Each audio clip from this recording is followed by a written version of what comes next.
And now, it's time for Radio Jobline with your host, Scott Possessor, right here on 103.9 LI News Radio.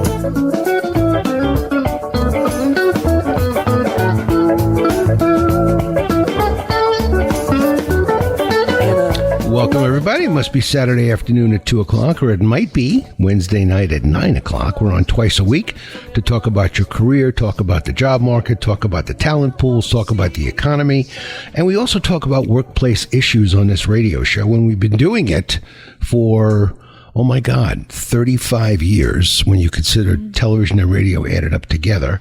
It's about half my life, so I should be pretty good at this by now. We'll see in a minute.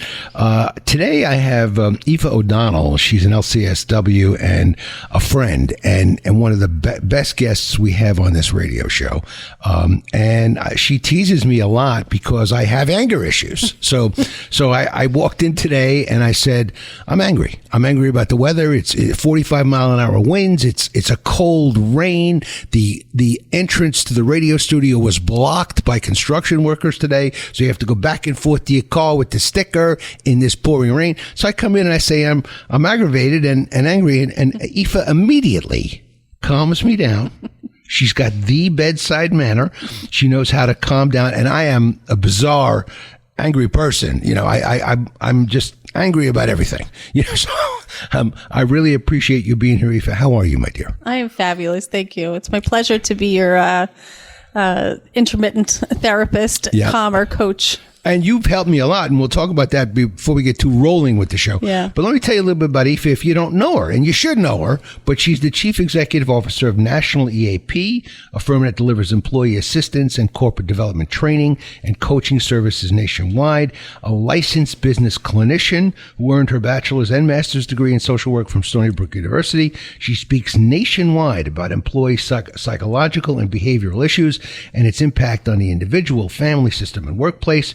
She's a trained responder to workplace crises and has coached HR and leadership teams through their toughest days. Mm-hmm. Before we go too far, you've got this great company, National EAP. I know you do workshops and more than that. Give us a little, what does National EAP do? Thank you. Yeah, we're a really extraordinary company. We've been in business 42 years, if you can believe it. I've been with the firm since 2006, and I now own and operate the business since 2017. Mm-hmm. So I go really, quite a ways back with National EAP, and I couldn't be prouder of what we accomplish. We have two lines of business, two divisions. One is our EAP services, Employee Assistance Programs, EAP, not EPA, but EAP. And people most days now know what that is, and it's a place to get one-on-one employee assistance, help, crisis support. We also work very closely with businesses, as you mentioned, through crises, but we also support them with education and consulting HR through really tough moments. Mm-hmm. It's never a pleasant thing to have to terminate someone or do performance management if someone shows up, impaired in the workplace, et cetera. Mm-hmm. So we hold our hand through these really tough moments. Mm-hmm. The other side of our business, the other division, is our corporate development and training services. So that includes moving people from good to great, right? The EAP is kind of a not well, bad to good service where we're moving a person or a company from a negative or toxic or sorrowful situation to hopefully one of thriving and wellness again. Mm-hmm. Our corporate development and training side of the business is really are good to great. And that is through delivering leadership programs, training programs, coaching services. We have soft skill development for employees of all levels. We have wellness education programs. We do policy compliance, or all the stuff that goes around behavioral, like substance abuse policy compliance, workplace violence education and prevention, sexual harassment and other forms. Mm-hmm. We're very big in the DEIB space, really promoting cultural awareness and helping businesses really be informed and be smarter than ever, and we all have something to learn. So we're happy to be in the position to be advisors and business coaches. Okay, fantastic. Thank you for that. Thank you. And also, you have counseled me. And over the years, I've confided in you that I watch too much news and let the news of the day impact me. So over time, if you do that 2 hours a day for, say, 5 years, think about all that wasted time. Junk in your head. It's just junk in my head, and it was making me crazy. And then one day I sent you a video of me playing the guitar. Yes. And you said you should be playing more guitar and not aggravating yourself with this. And now, thanks to you and your advice, so she doesn't just help companies, folks. She helps people. Right. I now play guitar 9 hours a week. Amazing. On 3 different nights. And I'm so happy to be doing it. And it's taken my mind off the monstrous, hateful, venomous global issues, global issues and that U.S. political issues and around the world and political. Well, when I said monstrous, and I was thinking of political, but it's taken the pressure off. Yeah. It's made it better, and I can't thank you enough. And I'm never going to forget you for that reason. Thank you. It's really beautiful to hear that. Thank you. I appreciate it. But today we're going to talk about culture. Yeah, let's do it. Now, the reason we haven't talked about culture is because we haven't had anybody qualified to talk about it. It's sort of an evasive topic. It's not one of these things like workplace harassment. Okay, that's in a box, right? But culture is wider and it's broader. And there are some companies that I have visited, and I'll share with you and the listeners, that you walk in and you feel this negative culture. Fear. Right. You see fear in the eyes of the employees. The way they're dressed, even they have sort of like they have to be a little bit more conservative. They're not wearing sweatshirts like most of us. And, they look scared. When you call their name, they turn their head real fast. So it's just you can pick up body language. Sounds like hypervigilant. Yeah, you could pick up body language, but also it's what they say, about the company. And then this company earns a reputation, right? For this stringent, let me use that word, stringent workplace. Okay. Then you have other companies like my company, and we have a great culture because, first of all, we all love each other. So that makes it a lot easier. But also we have this system where when you make a placement, we have Microsoft Teams set up for everybody in the company, which is helpful. And you kind of put up a gong, right? Like you could get an image of a gong when you make a placement, and then everybody writes back and says, "Oh, way to go, Vince!" And so on. And I put up when Vince makes a placement, I put up a thing that says DeMonte Plumbing and Heating, because his last name is DeMonte. So it's kind of like make it funny, and enjoyable and imaginative and so on. So we have that culture, and we have a great boss, open door policy, sweet guy. So it's very easy to have a good culture when you have a great boss, and but the environment is nice, very upscale. Everything is good, and so I really think we have a fantastic culture, but so many companies don't. Well, and that's a massive problem, right? Yeah. Especially for you and in the work that you do, trying to place people. When you walk in that door and you felt the toxicity, employees do too. And. There's a quote that I often talk about when we do culture training and leadership training and it's no measure of health to be well adjusted to a sick workplace. Right? Yeah. So if you can thrive in that level of toxicity, good for you, but there's a price to be paid. And what is that, so culture is definitely king. Right. And I think, you introed it as, something we haven't talked about before, but it's so integral.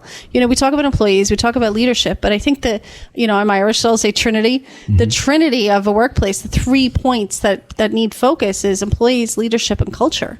And they're all so critically important to have them all, attuned.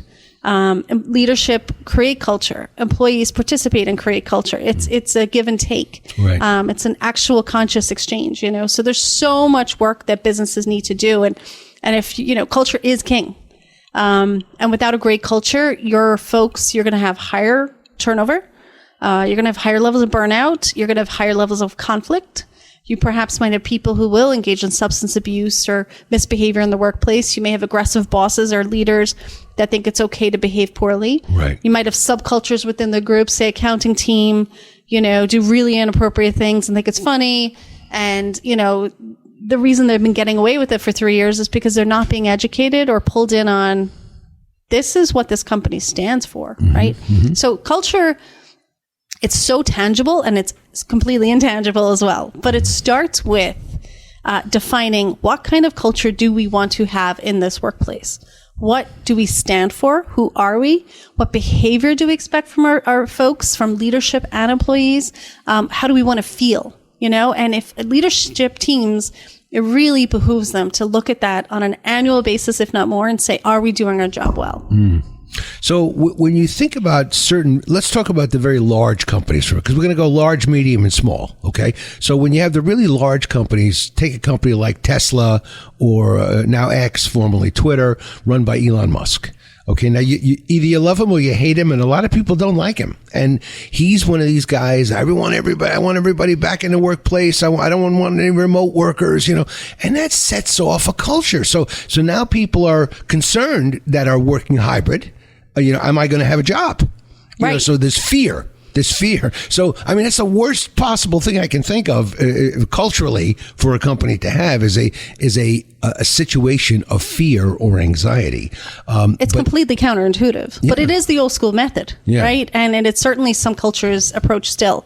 If you have a CEO or senior leadership team that rolls with a stick and not a carrot, that's going to be your culture. There's absolutely no doubt that that's going to trickle down because people will be afraid there are going to be consequences. You have middle management going, you better do X, Y, Z, and they're putting pressure on their folks, but maybe in a not so healthy way because they feel that they're getting, heavy pressure on them as well. So it does trickle down. So it's so important that we, for companies who are interested in having a phenomenal culture, because let me tell you, there's data everywhere. There's a massive business case for having phenomenal cultures, and phenomenal would be the peak, right? Right. What do you think a phenomenal culture even is? Like, what do employees want? I mean, I know the answer to that, but it's worth talking about. Yeah, I mean, the first thing that came to my mind is just sort of an air of pleasantness, where there isn't any backbiting, there's no jealousy, envy, the 7 deadly sins are not obvious. So that's the first thing, is that no fear, no anxiety. You come to work with people that adore you and people you adore. And that's, I think, a good beginning. I like that. I like the description. I think what you said is almost even the really phenomenal version, right? I think if you can come to work and feel respected for who you are and what you do, and that you offer that in return, that's a baseline, right? For a positive culture. That's a good start. But I think, a great culture, it's so layered between how people speak to each other, how they treat each other, whether employees are being recognized, whether leadership supports each other or are they in competition, So as corporate trainers, we very much can get the beat on a culture quickly in a company when we go in to do training or when we meet with the leadership team. And it's even how perhaps leadership languages, their team. Is it where there is respect and inclusivity and, opportunities for growth and that they're viewing the people who, they supervise and lead, do they view it as a leadership role, right? Or is it a management role? Because to lead means to inspire, right? To empower, to help people empower themselves to their own greatness. Is that something that they're able to do well, So I kind of view culture as like a garden, right? And a great culture has fabulous flowers everywhere. It has color, it has diversity, it has harmony where things are different and they're growing side by side. They're being watered, it's being nurtured, it's being taken care of. It's that, again, intangible kind of feeling and place. But, what can kill a culture and creates toxic culture is that we allow the weeds to grow in the garden. And then you have, the weeds are obvious, right? And they're not being pulled. So what happens to weeds? If we don't pull them, they're going to take over the garden, right? So all your beautiful flowers start wilting and start, being pushed out. And then you have a weed garden, right? And, what we permit, persists. So if we permit poor leadership, if we permit rude behavior, immature behavior, disrespect, toxic communication, if we permit that, that's your garden. Yeah. That's your garden. And I was joking before about the 7 deadly sins, but I wasn't really joking because jealousy is a killer. If you walk into the workplace and people are jealous of you, they're out to get you. They want to lower your stature at the company and raise their own stature. And boy, then you get into this quagmire of, well, what do you do about it? Right. What do you do about it? So that's a tricky one, right? Because look, humans are humans. We're always going to human, Right. which is we're going to bring our good stuff and our bad stuff and our uglies into the workplace. And that's why EAP exists, because people have problems. And life's not always sunny and rainy. Rainy. Life can be rainy and it can be sunny. So we are dealing with reality, and we're dealing with employees that some days are at 50% and are at 100%. And that's okay. It's understanding that that's the reality of it, and how do we help the team help each other. You're going to have problems. Conflict will exist. And a great culture knows that conflict will exist and teaches people or enables people to have the positive communication about that conflict and say, how do we constructively fix this, right? When you hire people as part of your training program about how do you resolve conflict, because assume someone is going to frustrate you. You're going to perceive that someone took your job or got your promotion, or, those are the big ones, or even, spoke over to you at the meeting and took your sunshine, right, for that meeting and offended you. Well, do you allow that to grow inside your little heart and, fester as a resentment, and then to go tell other people but not tell the person who's offended you?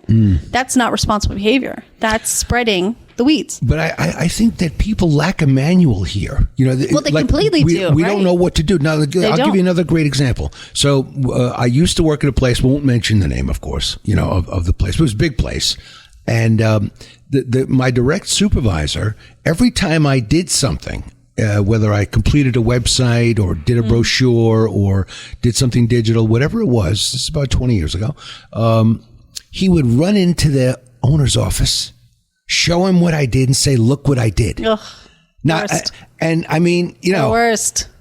It was horrible. Yeah. It was horrible. But it was, in some ways, it didn't bother me as much as you might think, being an angry man, okay? Because he was such a jerk that it didn't disturb me as much, because I think everybody knew that this guy was, had lacked confidence. But why did he stay there, right? Why wasn't he fired? That's a very good question. Yeah. Did you stay in that job?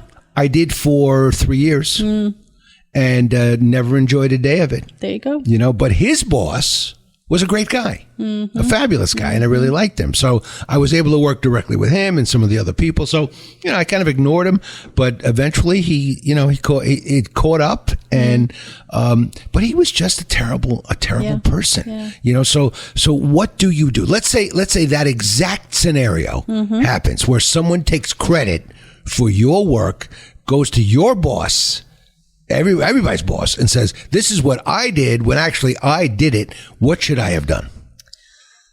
Well, as an employee, right, if that's a consistent pattern of behavior where a supervisor takes credit for all their employees' work, I'm sure there's probably an opportunity at some point to be able to let the higher up know that in some direct or indirect way. But also, let's just assume the higher up did know. He knew what was going on. Yeah, so that's where I say it starts from the top down. If you see that a senior level person knows that the middle person's doing what they're doing and permits it, then that's the culture, right? So you have a choice. You can try to change your culture and manage up, which is what you would do with your direct boss, and say, you could be very direct and say, and there's consequences, but you can be direct and say, this is not appropriate. This is my work. I don't want you taking credit in the future. See how that flies.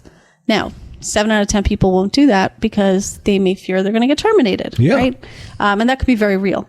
So I think for situations where anybody is in a situation where you feel it's toxic, like I'm just thinking of another one where, someone called me, a friend of mine called me saying, like, this woman, it's a very large organization, and another woman who they have to work collaboratively with is not being collaborative at all, instead of sabotaging her work and the services she can provide, and it's absolutely eating away at her soul, and she did report it.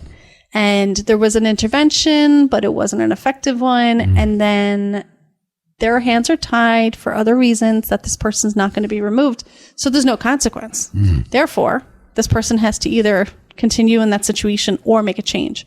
And the problem with that is the organization is going to lose the most phenomenal person in the perfect role doing amazing client care. Yeah. And instead, because they don't have the power, the mechanism, the hiring, it's, union environment, et cetera, that person's probably going to get to continue out their tenure until retirement in that role and be a weed, right? Yeah. And what's the cost of that? Turnover in a really important role, So my point is that any employee in a situation where you feel like things are funky or toxic, can you affect change? Can you, as an individual or as a team, make the change you need? Is there someone to advocate for, whether it's HR or not? And if not, then it's a choice. Do I stay or do I go? All right. So we'll talk about what I decided to do in a minute. You're listening to Radio Jobline with Scott Possessor. Aoifa O'Donnell is with me today, a great guest, a really smart lady. And we're talking about culture today. If you have an idea for Radio Jobline, you can write to me, scottp118@gmail.com.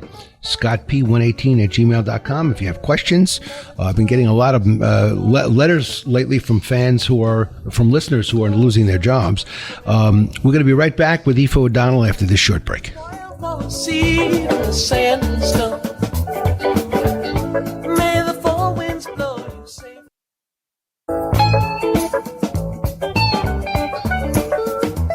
And now, welcome back to Radio Jobline with your host, Scott Possessor, right here on LI News Radio.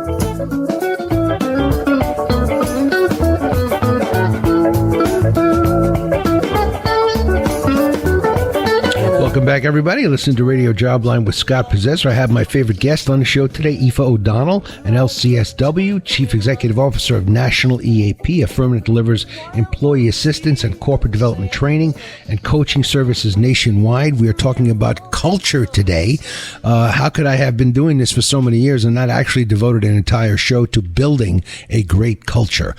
So many companies take it for granted. So many companies ignore it. So many companies have no culture or a negative culture. Toxic. So, and with toxic culture, I've experienced that as well. Yeah. So it can ruin a person's day, week, month, life. Their health. It can ruin their health. Yeah. So we really got to build it. So let's start at the top. And how do you build a good culture?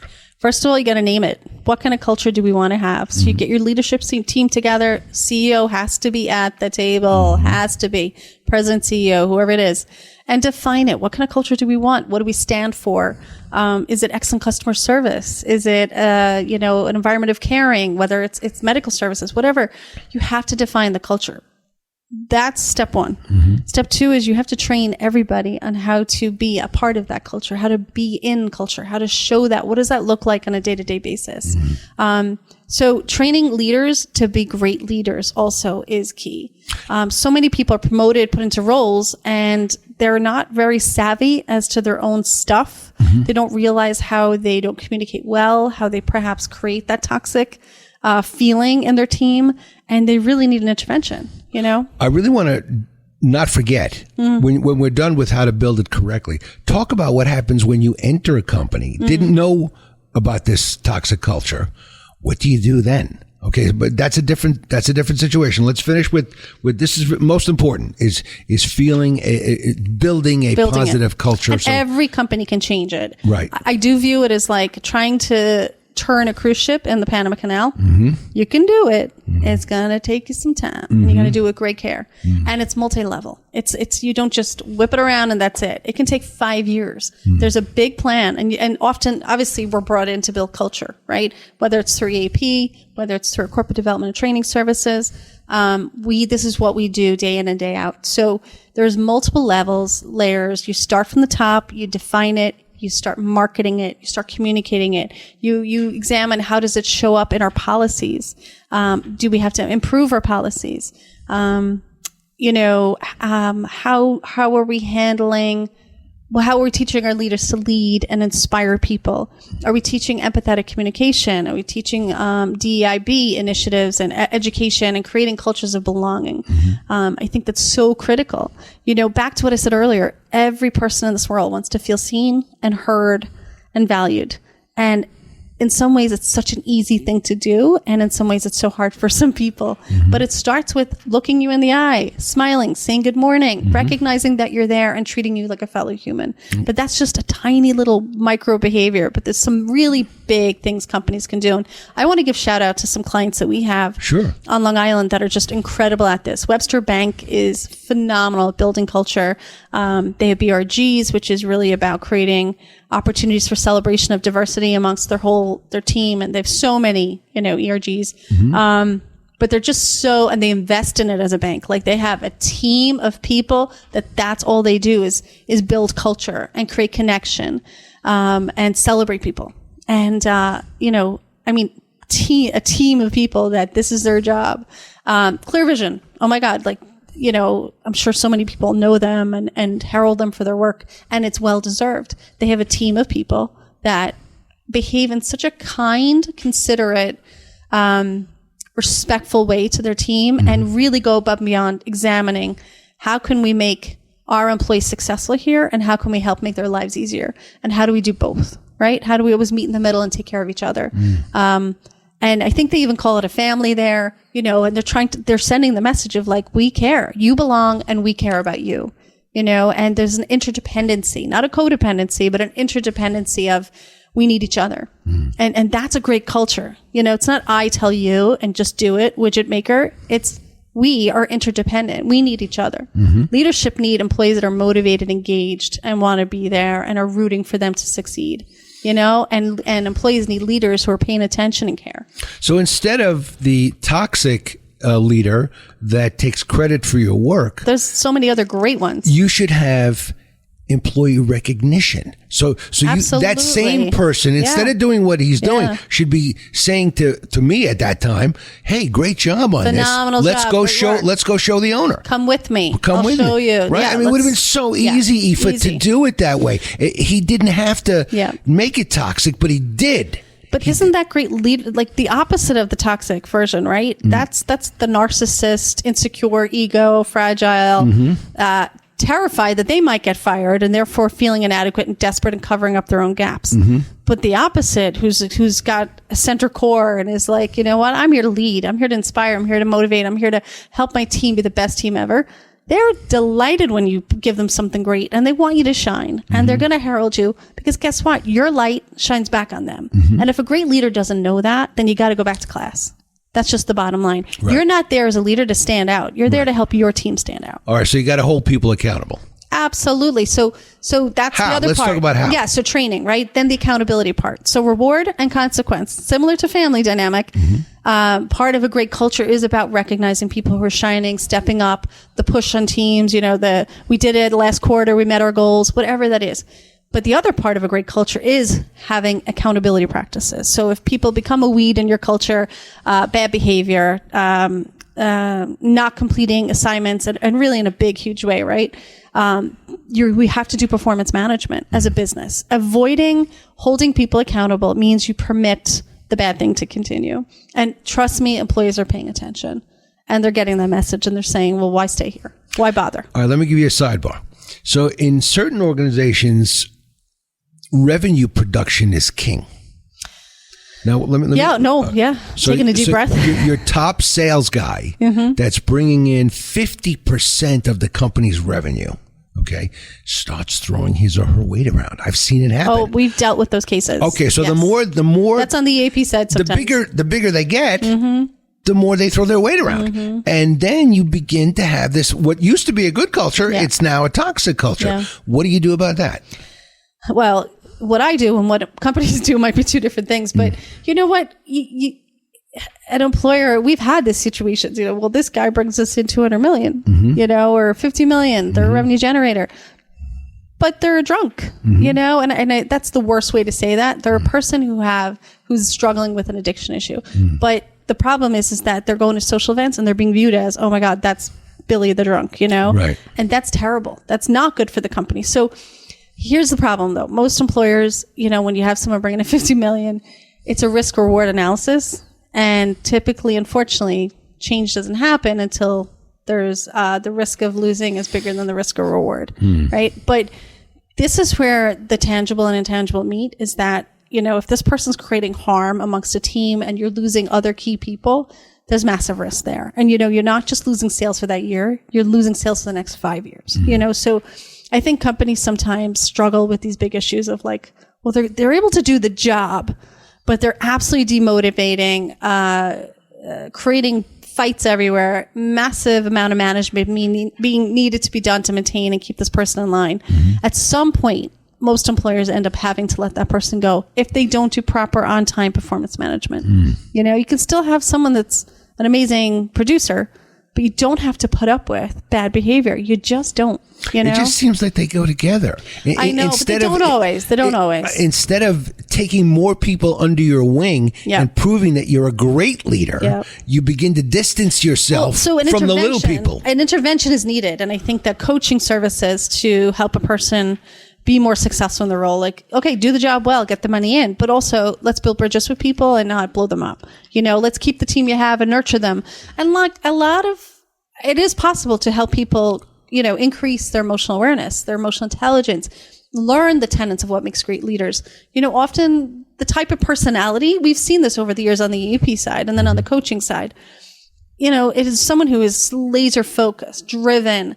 They don't mind busting through walls to try to get that sale. That does take a certain type of personality. So sometimes it is in conflict. Like now we have to be nice and motivating to people below us. So we have to kind of cool our jets a bit and consider culture and not maybe have our ego dominate through the door before we even walk in. So I feel like sometimes those people, they need help in recognizing their impact. They may not be aware, and that's the start. And if they are aware, are they willing to change it? And if they're willing to change it, who can teach them? And I've seen very fixable scenarios. I really have. And I've seen high performers become thrivers, where companies like, oh, thank God we did this intervention. We gave them really great coach. It worked. So, you want to keep both, right? You want to keep the 50 million in sales, but you cannot have fires be spread throughout your business too. Yeah. All right. So, I mean, that ideally is how to do it is to do some sort of an intervention. Well, it's called, in our business on the EP side, it's called, turnaround management services. So we have a program called the Administrative Referral Program. And if someone does have, say, an alcohol use disorder or abuse, or dependence, they will often be administratively referred because it's a policy violation too. So if you show up to a workplace drunk, impaired, on drugs, that's a policy violation. So you can be administratively referred to the AP side of our business and receive a positive intervention to turn that around and be a successful, whole, feeling good human being again. Again, we are so successful in helping turn around those cases. We get, over the years, I can think of really big positions like CFO, CEO, head of sales, VP, who have engaged in some bad, unhealthy, toxic behavior. And sometimes they didn't know better, or they're not aware, or they didn't have the motivation to care about it. But when faced with potential job jeopardy, risk reward analysis of their own, they're now motivated to make the leap and participate in education, turnaround counseling, and then coaching to improve their performance. Like, look, hey, you used to be addicted to TV and now you watch a little TV and you played guitar 9 hours a week. Like anybody can change, we can all change. And if we start believing people can't, well, that's just ridiculous and defeatist. The person has to want to change themselves. But there are resources like ours and other people who can help move people forward. Right. I think that there's sort of a hidden agenda going on here. So the person who's making all the noise and making everybody uncomfortable, but bringing in 50 million, okay, the boss doesn't want to move the apple cart, doesn't want to mess up the out. He said, wait, I need this 50 million more than I need everybody else in this company to be happy. And he doesn't realize that that's a mistaken way to look at it. It is, for sure. And as an employee, if you're in that situation and you read the writing on the wall, which is like, you are disposable, this person's not, then that's an individual choice to make, and that's a personal decision. I would never encourage anyone to stay in a toxic environment. Like I said, it is no measure of health to be well adjusted to a toxic workplace. And that's a quote where it's actually called toxic society, sick society, but I switched it. but it isn't. So, we all have one life to lead, and if you're looking at retirement, like we were talking earlier, take the retirement, it's, if you have a chance to change jobs into a better place where you feel better, then go for it. Don't wait until you're fired. If you see that writing is on the wall, then be proactive, put your resume out and start, creating a solution for yourself. I think the worst place we as human beings, whether it's leaders or employees, can be is feeling as if we're stuck, that we see a problem coming and we do nothing.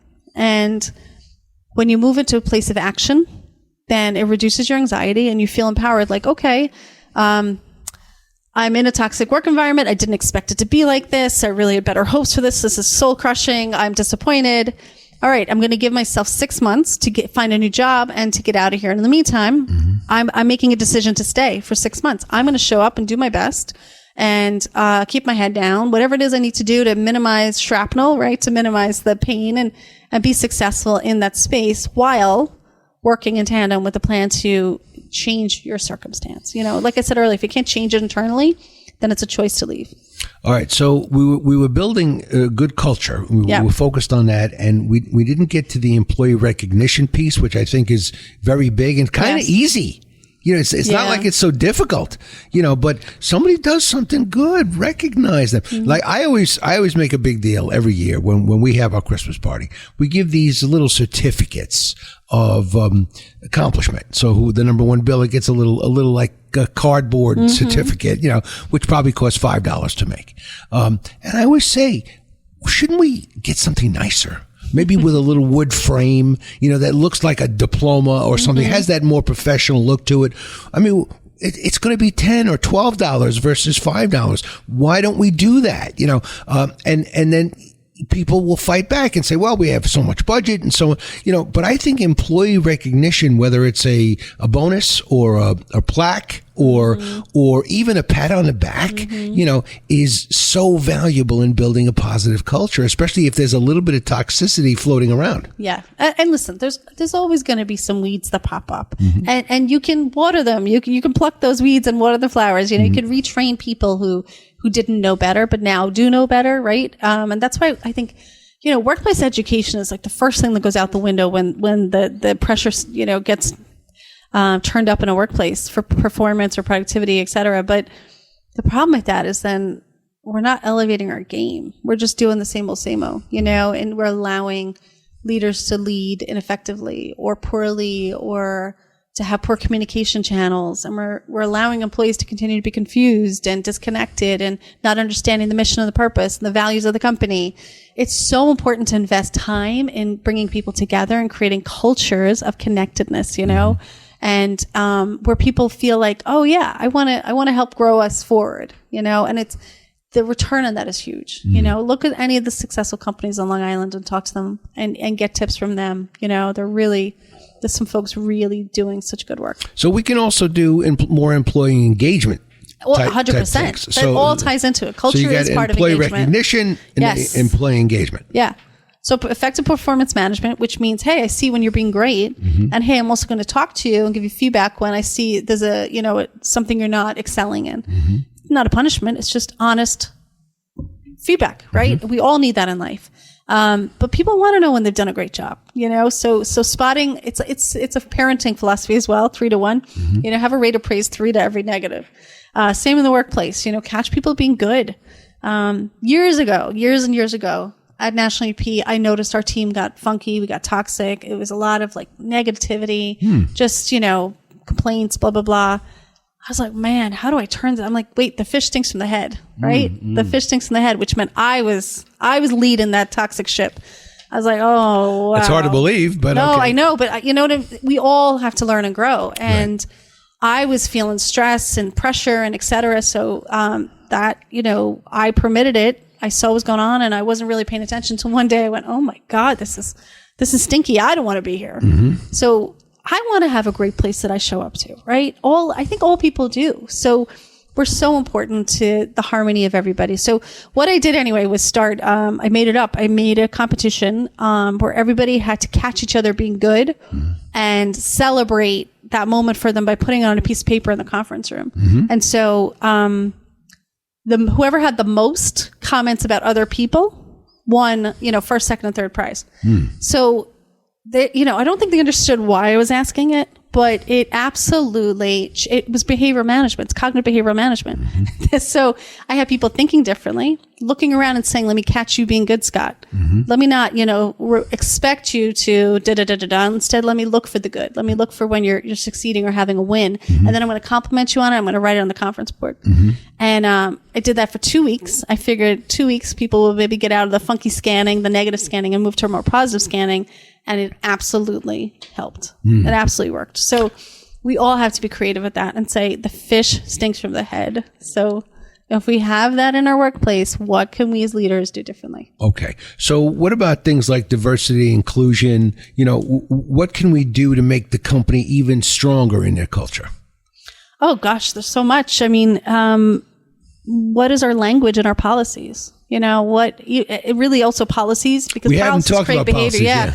It's so huge. I mean, gosh, here's some examples. If there's employers out there listening, don't hate me. But, 5 days vacation a year or 10 days vacation a year is not enough. Sorry. I think it's absolutely not enough. I think it's criminal. I think it doesn't permit enough space for people to just renew and refresh, be with their family, spend time doing what they love, So I think that's a policy, right? It can be changed. It can easily be changed. What's your policy around bereavement? What's your policy around parental leave? What's your policy around disability? What's your policy on flexible workplace? And, if people want even to take a personal leave, is that permitted? Maybe even an unpaid personal leave, So how we treat people often shows up in, what's the policy say? And HR is going to say that, because if you have 400 employees or 4,000 employees, you have to have consistent responses so that performance management and all of that is accurate. Okay, I had to cut you off just for a second because I want people to get your website, email address and stuff, because we're running out of time. Again, okay. Website, www.nationaleap, like Edward Apple.com. So nationaleap.com. Okay. Phone number 631-588-8102. And definitely give us a call or drop us an email at info@nationaleap.com. We'd be happy to provide you with support. Fantastic. Thank you so much for being here. My pleasure, Scott. It's always such a great, you have such a great less smile. Angry? Less angry. Totally cool. You do it for me every time. Thank you again. Thank you. My pleasure. All Thank right. you. You've been listening to Radio Jobline with Scott Possessor. If you have an idea for Radio Jobline, you can write to me, scottp118@gmail.com. Happy to have you or your idea on the radio show. Also, connect with me on LinkedIn, because we post all of these shows on LinkedIn. So on my page with Scott Possessor, P-A-S-S-E-S-E-R. Connect with me. Have a great week. Happy hunting. May the four winds blow you safely